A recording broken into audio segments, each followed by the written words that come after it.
IPS जो कर रहा होगा वो मुख्यमंत्री जी के निर्देश आदेश पर उनकी इच्छा की पूर्ति के लिए कर रहा होगा। शंकराचार्य की पीठ ही इस समय पूरे भारत में बची हुई है, जिस पर अभी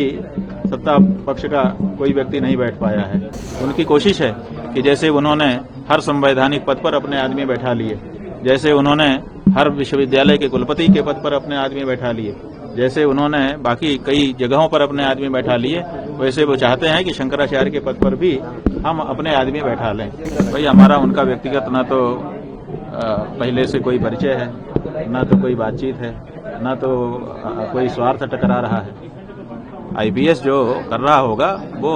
मुख्यमंत्री जी के निर्देश आदेश पर उनकी इच्छा की पूर्ति के लिए कर रहा होगा। हमारा व्यक्तिगत तो उनसे कोई लेना देना है नहीं ना। महाराज जी, जिस तरीके से कार्रवाई की बात कही जा रही थी, अब ऐसा लग रहा है कि लोग बैकफुट पे आ गए हैं, तो क्या ये अब ये आप लोग अपनी शब्दावली है, हम इसमें नहीं जाना चाहते हैं। हम तो ये कह रहे हैं शुरू से आपसे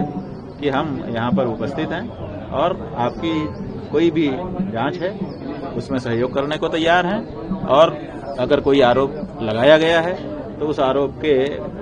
बारे में आप हमसे जो पूछें वो बताने को तैयार हैं, और हम बता भी रहे हैं, आप देख रहे हैं। शंकराचार्य की पीठ को बदनाम करने के लिए जिस तरीके से शंकराचार्य की पीठ ही इस समय पूरे भारत में बची हुई है, जिस पर अभी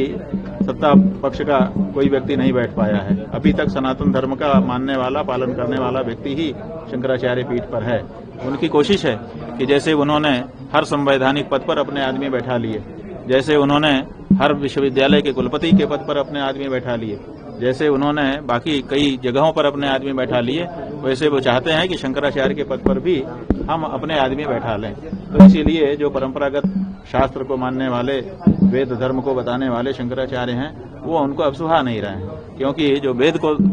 मानने वाले, शास्त्र को मानने वाले शंकराचार्य हैं, वो कह रहे हैं कि एक सन्यासी को दया, करुणा और अहिंसा के व्रत का पालन करना चाहिए। और जब एक सन्यासी, अपने आप को कहने वाला और गेरुआ कपड़ा पहनने वाला व्यक्ति मुख्यमंत्री आदि पद की शपथ ले लेता है, तो फिर वो मांस विक्रय का काम भी करने लग जाता है, जो कि शास्त्रोचित नहीं है। शंकराचार्य ये कह रहे हैं कि जब आपने विरक्ति धारण कर ली, माँ बाप को भी छोड़ दिया, तो फिर आप नौकरी क्यों कर रहे हैं, क्यों वेतन लेकर के काम कर रहे हैं? और वेतन लेकर के जब आप काम करते हैं, भत्ता लेकर के काम करते हैं, तो 24 घंटे के लिए आप संविधान का काम करने के लिए जब नियुक्त हो गए तो मठ का काम कब करेंगे? तो ये जो प्रश्न है मूलभूत, इन प्रश्नों को शंकराचार्य उठा रहा है, इसीलिए शंकराचार्य उनको नहीं सुहा रहा है।